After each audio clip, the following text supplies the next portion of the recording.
ఈ పచ్చళ్ళ గురించి రచ్చరచ్చ జరుగుతుంది కదా! కానీ పాపం అందరూ ఆ అమ్మాయిల్ని తిడుతున్నారు. ఆ అమ్మాయిల్ని "ఏయ్! నువ్వు అలా ఎలా మాట్లాడుతావు? బూతులు మాట్లాడతావా నువ్వు? అసలు నువ్వు ఆడదానివేనా? ఆటు ఇటు" అంటున్నారు. ఓకే. అయన్నీ మనకు అనవసరం. కానీ కరెక్ట్‌గా ఆ అమ్మాయి మాట్లాడిన దాంట్లో కొన్ని నిజాలున్నాయి. నేను చెప్పిన తర్వాత ఈ నిజాలో కాదో నువ్వు కామెంట్ చేస్తాను అంటే వీడియో కంటిన్యూ చేస్తా. చేయనా మరి? నిజంగా కామెంట్ చేయాలి నేను మాట్లాడిన తర్వాత. ఒరేయ్! నువ్వు మాట్లాడింది అసలు ఎందుకు మాట్లాడావురా అని అనిపించినా పర్లేదు కామెంట్ చెయి.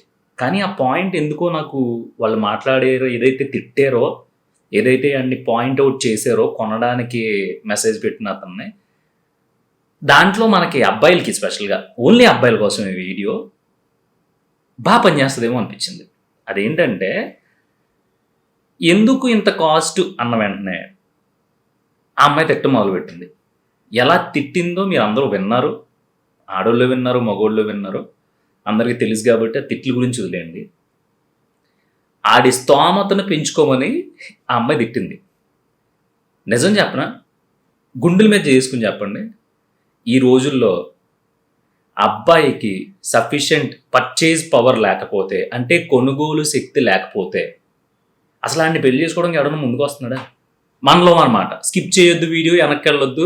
ఇది అసలు ఏదో కాంట్రవర్సీ మాట్లాడతారు అనుకుంటే ఏదో మాట్లాడతాడు అనుకోవద్దు. చాలా ఇంట్రెస్టింగ్‌గా ఉంటది వీడియో. నేను మళ్ళీ చెప్తున్నా. నేను ఇంకా కాంట్రవర్సీగా మాట్లాడదాం అనుకుంటున్నాను. అంతే హైలైట్ అయిపోదాం అని కాదు. అది మనకు ఉపయోగపడుతుంది కాబట్టి. ఇప్పుడు ఒక పెళ్లి చూపులకెళ్లారు. అక్కడ అబ్బాయిది ఏం చూస్తారు? ఆడికి జాబ్ ఉందా లేదా? మంచి సాలరీ ఉందా లేదా? అసలు ఈడు రేపొద్దున నా పెళ్ళాన్ని పోషించగలడా లేదా? అసలు ఈడి పరిస్థితి ఏంటి అనేది చూసి పెళ్లి చేస్తారు కదా! అంతే కదా! కట్ చేస్తే అమ్మాయి ఏమని తిట్టింది? ఒరేయ్! నువ్వు ఆఫ్టర్ ఆల్ ఈ తొక్కలో పచ్చడే కొనలేకపోతున్నావు. రేపు పొద్దున్న అసలు నువ్వు పెళ్ళాన్ని ఏం పోషింతావు? నీ పెళ్ళం అది ఇది అని తిట్టేసింది. అదంతా కోపంలో తిట్టినా మన పాయింట్‌కి వద్దాం. మన పాయింట్ ఏంటంటే, మీరు అలా పెళ్లి చూపులకెళ్ళినప్పుడు ఒక అబ్బాయి బాగున్నాడు, చదువుకున్నాడు, కానీ చిన్న జీతం. ఆడేంటంటే వెనకాల ఆస్తిపాస్తులు లేవు పాపం. కానీ మంచోడు. ఉన్న దాంట్లో సర్దుకుని బతకగలడు. ఆడదాన్ని అపురూపంగా చూసుకునే మనిషి. కానీ ఆడి జీతం 15,000. ఆడు రోజు కూర వండి, అంటే కూరలో తెచ్చి పెట్టలేనంత పొజిషన్ ఆడిది. చేసి పెడతాడు కానీ అమ్మాయిని హ్యాపీగా చూసుకుంటాడు. అలాంటి అబ్బాయికి ఇచ్చి మీరు పెళ్లి చేస్తారా? Point number 1. దీన్ని నువ్వు కామెంట్ చేయి. చేసి పెడతాడో ఓన్లీ గంజి రోజు. కూరలు కూడా ఉండవు. చాలా మంచోడు, 6 అడుగులు ఉంటాడు, అందగాడు. వాళ్ళ ఫ్యామిలీ కూడా చాలా పరువుగా బతికింది. అలాంటి అబ్బాయికి ఆడపిల్లని చేస్తారా? పాయింట్ నెంబర్ 1 కామెంట్ చేయి. నా దృష్టిలో అయితే చెయ్యరు. పాయింట్ నెంబర్ 2, ఇంకొంచెం ఎక్కువ జీతం, 30,000 రూపాయల జీతం వస్తుంది. ఆ జీతంతో హ్యాపీగా బ్రతుకుతున్నాడు, ఏ అలవాటు లేదు, మళ్ళీ 6 అడుగులు అందగాడు, తెల్లగా ఉంటాడు, ఎవరి జోలికి వెళ్ళడు, ఫ్యామిలీ కూడా చాలా పరువుగా బతికింది, నయా పైసా ఆస్తి లేదు. ఆ అబ్బాయి ఒకవేళ ఉద్యోగం పోతే ఏదో ఒకటి చేసి పెళ్ళాన్ని పోషించుకోగలిగే తెలివితేటలు ఉన్నాయి. ఆ అబ్బాయికి ఇచ్చి ఒక అమ్మాయిని కట్టబెడతారా? పాయింట్ నెంబర్ 2 ఇది. దీనికి కూడా నువ్వే కామెంట్ చేయి. పాయింట్ నెంబర్ 3 ఇప్పుడు చెప్పబోయేది. సో ఇంకొంచెం జీతం పెరిగింది, మిడిల్ క్లాసు, 40,000-45,000. ఇప్పుడు ఏంటంటే ఆడికి ఒక చిన్న ఆస్తి ఉంది. అదేంటంటే ఊళ్ళో ఒక 5 సెంట్లు భూమి ఉంది. కానీ ఊళ్ళో సొంత ఇల్లు లేదు. ఆడు హైదరాబాద్లో ఉద్యోగం చేసుకుంటున్నాడు. మంచి కుటుంబం. మళ్ళీ ఈడు కూడా 6 అడుగులు కాకపోయినా 5.10 అడుగులు ఉన్నాడు. చాలా మంచోడు కుర్రోడు, ఎవరి జోలికి వెళ్ళడు. నెల ఒక బీరేస్తూ ఉంటాడు, సరదాగా ఫ్రెండ్స్తో తిరుగుతూ ఉంటాడు, చాలా యాక్టివ్గా ఉంటాడు. ఈడికిచ్చి ఒక అమ్మాయిని పెళ్లి చేస్తారా? నా దృష్టిలో చెయ్యరు. ఆ రెండిట్ల విషయాలు ఎలాగ చేయరు అనేది మీకు తెలుసు. 45,000 50,000 అంటే ఆలోచించొచ్చేమో పృథ్వీ అని నువ్వు అంటావేమో. వీళ్ళు ఆలోచించరు. ఎందుకంటే అన్నీ బాగానే ఉన్నాయి కానీ సొంత ఇల్లు లేదు, రేపు పొద్దున్న పరిస్థితి ఏంటి అంటారు. సొంత ఇల్లు లేదు కాబట్టి ఆడికి మెజారిటీ పోరాడితే కానీ, పెద్ద పెద్ద యుద్ధాలు జరిగితే కానీ పెళ్ళిళ్ళు అవ్వవు. ఇక నెక్స్ట్ 70,000-80,000 జీతం ఉంది. అబ్బాయి బాగా చదువుకుని జాబ్ కొట్టినోడు, మెరిట్ స్టూడెంటు. వెనకాల ఆస్తిపాస్తుల సంగతి పక్కన పెడితే కొద్దో గొప్ప ఉంది కానీ వెనకాల ఫ్యామిలీలో వాళ్ళ అమ్మో వాళ్ళ నాన్న ఎవరో ఒకళ్ళు పెద్ద గయ్యాలి ఈడ్చి రంపాన్ని పెట్టేస్తూ ఉంటారు. అసలు మామూలు టాక్ లేదు వాళ్ళ గురించి ఊళ్ళో. కానీ ఈ అబ్బాయి మాత్రం వజ్రం. పెళ్ళాన్ని చంటి పిల్లలు చూసుకుంటాడు అనేది వాళ్ళు తెలిసిన వాళ్ళకి, తెలియని వాళ్ళకి, ఫ్రెండ్స్ సర్కిల్కి అందరికీ తెలుసు. అలాంటి వాడికి పెళ్ళి అవుతుందా? అవ్వదు. 4-5 పాయింట్లు చెప్పుకున్నాం కదా. ఇవన్నీ పక్కన పెట్టేసి ఇప్పుడు ఆ పచ్చళ్ళమ్మాయి ఏదైతే తిట్టిందో అండి, నువ్వు ఆఫ్టర్ ఆల్ ఈరోజు ఇదే కొనలేకపోతున్నావు, రేపు పొద్దున అదేం కొంటావు అని తిట్టింది కదా. ఆ అమ్మాయి చెప్పింది నిజమే, మనకే అర్థమై సావలా. ఇప్పుడు వచ్చేవాళ్ళు అందరూ గొంతెమ్మ కోరికలు. వీళ్ళకి పెళ్లి కంటే ఇంపార్టెంట్ ప్రీ వెడ్డింగ్ షూట్, పెళ్లి కంటే ఇంపార్టెంట్ పెళ్లి తర్వాత వాళ్ళు తిరగబోయే ప్రదేశాలు. ముందు మొగుడు పెళ్ళి అన్నిటికంటే ఇంపార్టెంట్ సెల్ఫీలు, పోస్ట్లు, స్నాప్చాట్లు, ఇన్స్టాగ్రామ్లు, తొగడ, తోటకూర. ఎంత హార్ష్గా ఎందుకు తిట్టాల్సి వస్తుందంటే, కడుపు వచ్చిన దగ్గర నుంచి పెళ్ళయిన దగ్గర నుంచి మొదలుపెట్టి బురదగుంటల్లో ఫోటోలు, తోటల్లో ఫోటోలు, సందుల్లో ఫోటోలు, గొంతుల్లో ఫోటోలు. ఈ ఫోటోలకంతా అయ్యే ఖర్చు ఒక మిడిల్ క్లాస్ వాడికి కూడా చాలా చాలా భారం, చాలా చాలా భారం. ఒక ప్రీ వెడ్డింగ్ షూట్ పెడితే ఆన్ అండ్ యావరేజ్ లక్షల్లో తీసుకుంటున్నారు. అవసరమా ప్రీ వెడ్డింగ్ షూట్? వీడు పెట్టించలేదు అనుకో, ఈయన ఏమంటారు తెలుసా, అందరూ ట్రెండ్ ఫాలో అయ్యి బోళ్ళ ఫోటోలు తీసుకుంటున్నారు, ప్రీ వెడ్డింగ్ అది ఇదిని చేతగానోడికి ఇచ్చి చేసాం, కనీసం పిల్లకి ఆ ముచ్చట కూడా లేకుండా పోయింది, వాళ్ళ ఫ్రెండ్స్ అందరికీ పెళ్ళిళ్ళు అయినాయి, ఆ లెక్కగా ఎక్కడో బెంగళూరులోని మంచి మంచి లొకేషన్స్ ఉన్న చోట ప్రీ వెడ్డింగ్ షూట్ చేయించుకున్నారంట, ఆ మాత్రం చేతగానోడు పెళ్లి చేసేసుకోవడం అవసరమా అని చెప్పి అనుకుంటున్నారు. పోన్లే, ఈడు మనకు అవకాశం పెళ్ళి అవుతుంది, అసలే కరువులో ఉన్నారు అబ్బాయిలందరూనే, మనకు అయ్యిందంటే గ్రేట్ కదా అని ఏదో ఒకటి చేసి క్రెడిట్ కార్డులకి ఇంకోటి చేసో 1 లక్ష 2 లక్షలు పెట్టి ప్రీ వెడ్డింగ్ షూట్ చేయించుకున్నాడు. అక్కడితో ఆగుతారా? ఆగరు. మళ్ళీ వీళ్ళకి దాని తర్వాత పెళ్ళైన వెంటనే హనీమూన్. అది వైజాగ్ వెళ్తున్నారా, లేదంటే స్విట్జర్లాండ్ వెళ్తున్నాడా, లేదంటే జమ్మూ వెళ్తున్నాడా, కాశ్మీర్ వెళ్తున్నాడా పక్కన పెడితే వీళ్ళకి హనీమూన్లు. ఆ హనీమూన్కి కానీ మళ్ళీ 1 లక్ష 1,50,000 లేచిపోద్ది. ఇదంతా ఈడెందుకు చేశాడు? ఈడిష్టం దీంట్లో ఈ హనీమూన్లకి, ప్రీ వెడ్డింగ్ షూట్లకి అబ్బాయికి 10% 20% ఉంటుంది అంతే ఇంట్రెస్ట్. మిగతా ఇంట్రెస్ట్లు అన్నీ కూడా అటు సైడ్ వాళ్ళే. ఎందుకంటే ట్రెండ్ అలా మారిపోయింది. ఇవన్నీ అబ్బాయిల వైపే మాట్లాడుతున్నావు, అమ్మాయిల్ని నువ్వు అసలు ఇలా మాట్లాడతావు అనుకోలేదని క్వశ్చన్ రావచ్చేమో. నేను చూసిన వాళ్ళు అలాగే ఉన్నారు. నేను చాలామందిని చూశాను. నాకు తెలిసి ఎక్కడో ఒకళ్ళో ఇద్దరో మేబీ నీలాంటి మంచి అమ్మాయిలు ఉండొచ్చేమో, కానీ మెజారిటీ అందరూ కూడా వాళ్ళకి రేపొద్దున్న ఇల్లు ఏదైతే ఉందో అది మందే, మనం ఇప్పుడు ఇంత ఖర్చు పెట్టిచ్చేస్తే రేపొద్దున్న నా మొగుడు కష్టపడాల్సి వస్తుంది, ఆడు నాకు ఇచ్చే టైము ఆఫీస్లో ఇవ్వాల్సి వస్తుంది, ఎందుకంటే ఇన్ని బొక్కలు పెట్టుకుని ఇన్ని ఖర్చులు పెట్టేసిన తర్వాత ఇవన్నీ తీర్చాలంటే ఆడు గొడ్లా కష్టపడాలి. ఈ ప్రీ వెడ్డింగ్లు, ఈ హనీమూన్లు, ఈ సర్ప్రైజ్లు, ఈ రింగులు, ఈ గిఫ్ట్లు, ఈ ఐఫోన్లు మనకి ఎందుకు? హ్యాపీగా సాంప్రదాయంగా మనం పెళ్లి చేసుకుని బ్యూటిఫుల్ మ్యారేజ్ లైఫ్లోకి అడుగు పెడదాం అనుకునే వాళ్ళు ఎంతమంది ఉన్నారు అధ్యక్ష అని ఈ సభాముఖంగా నేను అడుగుతున్నాను. ఇవన్నీ ఎందుకు చెప్తున్నావు అంటే, అమ్మాయి అంద కదా పచ్చళ్ళ అమ్మాయి, నువ్వు ఇదే చేయలేకపోయావు. ఆఫ్టర్ ఆల్ రేపు పొద్దున్న నువ్వు ఎలా బతుకుతావు? ఫస్ట్ నీ పొజిషన్ పెంచుకో, నీ సంపాదన పెంచుకో.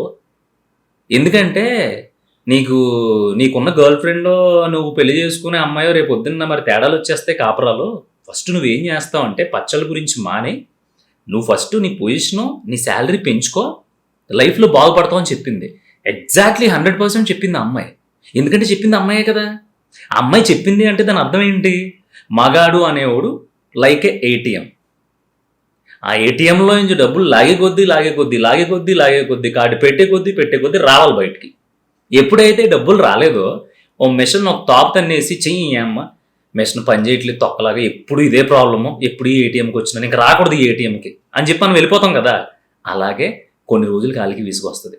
ఎప్పుడు చూడు డబ్బులు లేవు అంటానే ఉంటాడు. ఏంటో అందరూ బాగానే బ్రతుకుతున్నారు, అందరూ ఐఫోన్లో సెల్ఫీలు తీసుకుంటున్నారు, అందరూ 2 రోజులకు ఒకసారి రెస్టారెంట్కి వెళ్ళిపోతున్నారు, అందరూ మల్టీప్లెక్స్కి వెళ్తున్నారు, అందరూనేమో రకరకాల డ్రెస్సులు కొనుక్కుంటున్నారు, అందరూనేమో జ్యువెలరీ కొనుక్కుంటున్నారు, అందరూనేమో ఇల్లు మంచి ఓన్ హౌస్ ఉంది సూపర్ ఇంటీరియర్ చేయించుకున్నారు.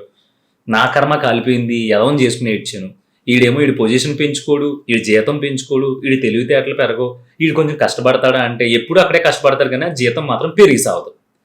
ఇలాగే ఉన్నారు బయట, ఇలాగే ఉన్నారు. లేరు బ్రో.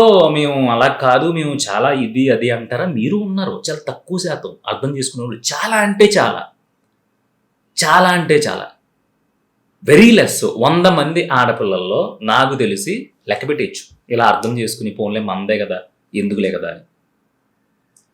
అందుకని నాకు ఆ అమ్మాయి పచ్చళ్ళ అమ్మాయి ఎవడైతే కొనడానికి ఇంతింత రేట్లు ఎందుకు అని మెసేజ్ పెట్టగానే తిట్టింది చూసావా? అయి రీసెంట్‌గా 2 రోజులు, 3 రోజుల క్రితం విన్నాను. చాలా బ్యూటిఫుల్‌గా అనిపించినియి.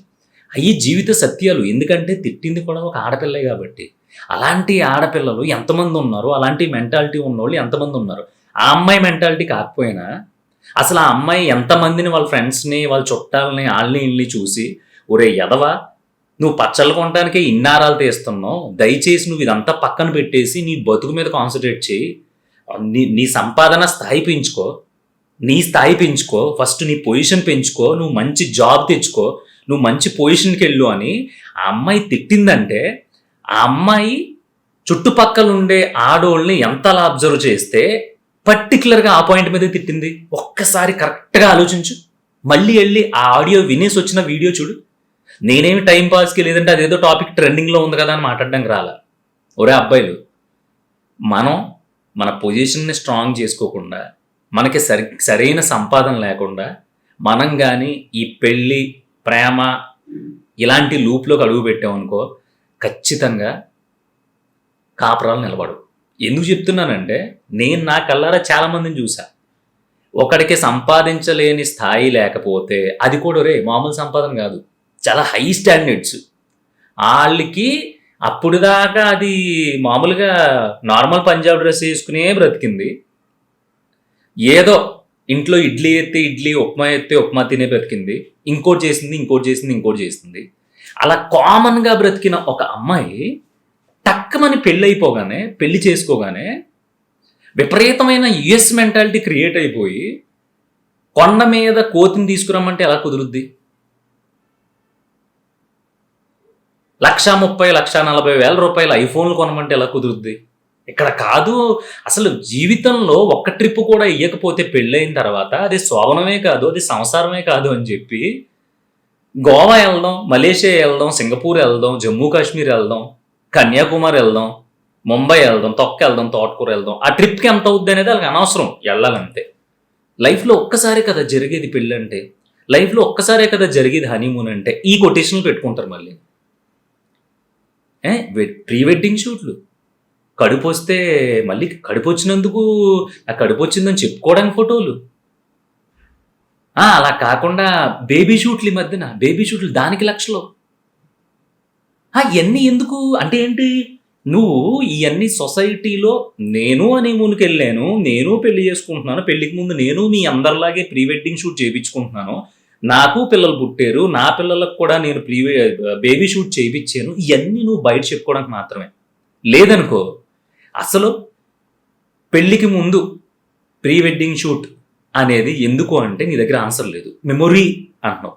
మెమొరీ ఎవడికి కావాలి నీ మెమొరీ? నీకు కావాలి, నీ మొగుడికి కావాలి. అంతే కదా! నీకు మంచి బిడ్డ పుట్టింది. హ్యాపీ. అందరూ హ్యాపీ. ఏదో మనకు తెలిసి మన మన మన దగ్గర ఇప్పుడు మీరు కొనమన్న ఐఫోన్‌లే ఉన్నాయి గదా! అదే ఐఫోన్‌తో చక్కగా చిన్న పాపను ఎత్తుకొని మొగుడు పెళ్ళాలిద్దరూ ఒక మంచి సాయంత్రం గోల్డెన్ హవర్‌లో అంటే 3, 4 ఆ టైంలో అదే హాస్పిటల్ నుంచి బయటకొచ్చి ఒక ఐఫోన్‌తో ఒక క్లిక్ కొట్టుకుంటే అది మెమొరీ గాదా? ఆడి ముడ్డు చుట్టూ గుడ్డ చుట్టేసి తెల్లగా ఉండి గుడ్డ ఆడిని బుట్టలో పెట్టి ఏది ఇదివరకు గేదె పేడ తీత్తాం చూసావా గంపలు అలా గంపలుంటాయి. ఆ గంపలో పడుకోబెట్టి ఆడిని. ఆడి చెవులోనో, తలలోనో పువ్వు పెట్టి ఆడికో ఫోటోల మీద ఫోటోలు, ఫోటోల మీద ఫోటోలు, ఫోటోల మీద ఆడిని ఇలా చుట్టేసి పొట్టలో ఎలా ఉంటాడో బేబీ కడుపులో ఎలా ఉంటదో ఆ షేప్‌లో పడుకోబెట్టేసి ఆడికి నిజంగా ఆ బుల్లి జస్ట్ బోర్న్ బేబీ కదా! ఆడికి ఏం తెలీదు గానీ నిజంగా ఆ టైంలో గాని ఆళ్ళకి గాని మాటలొచ్చి బూతులొచ్చాయనుకో పచ్చి బూతులు తిట్టేస్తారు. సావదొబ్బేత్తున్నారు మీరు మమ్మల్ని. ఇప్పుడే కదా పుట్టాము. మిమ్మల్ని లొంగెట్టేసి, మడతెట్టేసి ఇప్పటిదాకా నీ పొట్టలో నేను చాలా ఇబ్బంది పడతా. చిన్న ప్లేస్‌లో చాలా జాగ్రత్తగా పెరిగొచ్చాను కదా! మళ్ళీ నన్ను అలాగే ఉండ చుట్టేసి ఫోటోలేంటి, భాగోతం ఏంటి? నీ దగ్గరే ఉంటాను కదా నేను. అని చెప్పి తిడతాడు నిజంగా. ఇయన్నీ ఎందుకు చెప్తున్నానంటే, ఒక మ్యారిటల్ స్టేటస్‌లోకి లేదంటే ఒక రిలేషన్‌లోకి ఎళ్దామనుకునే అబ్బాయిలు ఎవరైతే ఉన్నారో, ఆళ్ళు నిజంగా సంపాదన ఉన్నోడైతే ఓకే గానీ, ఈ సంపాదన లేకుండా middle class, below middle class ఎవడైతే ఉన్నాడో ఆళ్ళందరూ వీళ్ళు కోరే గొంతెమల కోరికల వల్ల మొత్తం వరస్ట్‌గా అప్పుల పాలైపోతున్నారు. నేను చూసాను అప్పుల పాలైపోయినోళ్ళని. ఆడి జీతం ఏమో చిన్నదే. ఇప్పుడు ఉన్న దాంట్లో ఆల్రెడీ ఆడు తాళ్ళలో ఎదిగాడు కాబట్టి ఇన్ని రోజులు అమ్మా బాబులను ఎంతో కొంత హెల్ప్ చేసి ఆడి పెళ్లి గురించి ఆడే సంపాదించుకుని, లేకపోతే ఆడి పెళ్లి గురించి ఆడి పెళ్ళానికి కొనాల్సిన బంగారం గురించి ఎప్పటి నుంచో డబ్బులు దాచుకుని అవి సరిపోక పెళ్లికి 10 లక్షలు అనుకుంటే ఆడికి 20 లక్షలు అయిపోయి ఆడు రకరకాల చోట డబ్బులు తెచ్చి ఆ పెళ్లి అయిన తర్వాత కొత్త కాపురమే చూసుకుంటాడా, లేదంటే ఆ తెచ్చుకున్న అప్పులకి వడ్డీలే కడతాడా, ఈ లోపు ఈడు చేసిన క్రెడిట్ కార్డు బిల్లే కడతాడా, కొత్త కాపురంలో తెచ్చిన ఏసీ, ఆ వాషింగ్ మిషన్, ఫ్రిడ్జ్, సామాను ఇవన్నీ కొని మళ్ళీ ఆటలకి డబ్బులు కడతాడు. ఆడి జీతం ఎంత? ఒక 50,000 వస్తుంది.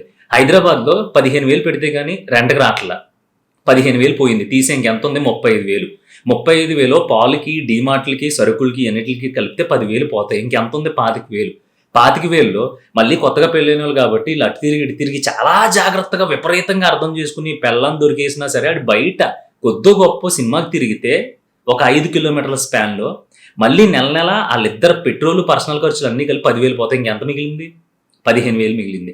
ఈ 15,000లో మళ్ళీ చికెన్లు, మటన్లు, జొమాటో ఆర్డర్లు, స్విగ్గీలు ఇవన్నిటికి ఒక 5,000 తీసి చాలా జాగ్రత్తగా ఖర్చు పెడితే ఎంత మిగిలింది? 10,000 మిగిలింది. ఈ 10,000లో మళ్ళీ దగ్గులు, తుమ్ములు, నొప్పులు ఇవన్నీ తీసేస్తే 5,000 తీసే ఇంకా 5,000 మిగిలింది. ఈ 5,000ని వాళ్ళు ఎక్కడ సేవ్ చేస్తారు? ఎక్కడా సేవ్ చేయరు. మళ్ళీ ఈలోపు కొత్తగా పెళ్ళైంది కాబట్టి అక్కడికి రావాలి, ఇక్కడికి రావాలి, అక్కడికి వెళ్ళాలి, ఎక్కడికి వెళ్ళాలి, అయితే అది కొనాలి, ఇది కొనాలి, అది పెట్టాలి, ఇది పెట్టాలి, వాళ్ళు వీళ్ళు వస్తారు, వాళ్ళు టీ పెట్టాలి. అయిపోయింది కదా 5,000. ఇది కాకుండా ఈడిప్పటిదాకా చేసిన బాగోతాలు మొగేదలు కూడా తిన్నంగా ఉండరు కదా. ఏ బెట్టింగ్ లేసో, లేదంటే సరదాగా ట్రిప్పులకి వెళ్ళో, లేదంటే ఫ్రెండ్స్తో సిట్టింగ్ వేసో, లాస్ట్ సంక్రాంతికి ప్యాకెట్లో దొబ్బెట్టో ఇవన్నిటికి ఒక చిన్న సైజ్ ఈఎంఐ రన్ అవుతూ ఉంటుంది. దానికి ఒక 10,000-15,000 కావాలి. ఈ 15,000ని ఎవరినో అడుక్కుని అప్పు తీరుస్తాడు. అది కాకుండా క్రెడిట్ కార్డులో ఎప్పుడూ గోకేసి ఉంటాడు. మళ్ళీ దానికి ఒక 50,000, 30,000 రొటేషన్ చేయడానికి ఇంకో ఫ్రెండ్ క్రెడిట్ కార్డు అడిగి ఆ క్రెడిట్ కార్డులో డబ్బులన్నీ లాగి ఆ డబ్బులన్నీ పట్టుకెళ్ళి మళ్ళీ ఈ క్రెడిట్ కార్డు రొటేట్ చేసి ఇన్ని చేస్తూ ఉంటాడు. ఆ ఇన్నట్ల మధ్యలో మళ్ళీ ఇది ఎక్స్ట్రా బోనస్. ఏది? ఆ పచ్చళ్ళమ్మాయి చెప్పింది కదా, ఒరే ఫస్ట్ నీ స్థాయి పెంచుకో, నువ్వు నా మాటిని, నీ ఉద్యోగం పెంచుకో, నీ జీతం పెంచుకో, లేదంటే రేపు పొద్దున్న తేడాలు బాబు ఇంకేం లేదు భూకంపాలు వచ్చేస్తాయని. ఆ అమ్మాయి అంత బ్యూటిఫుల్గా ఈ ఎదవలో మామూలుగా చెప్తే ఇనరని చెప్పి బూతులు తిట్టి మరీ చెప్తే ఆ అమ్మాయిని మీరు బ్యాడ్ చేశారు. చాలా అమ్మాయి ఎంతైతే అందంగా ఉంటుందో అంత అందంగా చెప్పింది.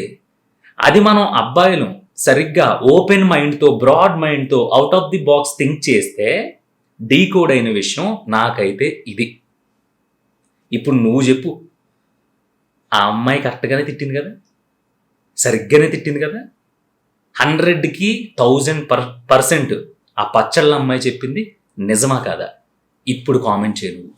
ఇక్కడ మళ్ళీ భేదభావాలు, దాన్ని ఏమంటారు, దోబూచులాట్లో సొసైటీ గురించి మాట్లాడే మాటలొద్దు. పచ్చి నిజం మాట్లాడగలిగే దమ్ము నీకుంటే నువ్వు కామెంట్ చేయి, లేదంటే నీ ఇష్టం. కానీ నేను మాత్రం 100కి 1,00,000% ఆ పచ్చళ్ళమ్మాయి మాటలు కరెక్ట్ అని నేను సపోర్ట్ చేస్తున్నాను. అది మ్యాటర్.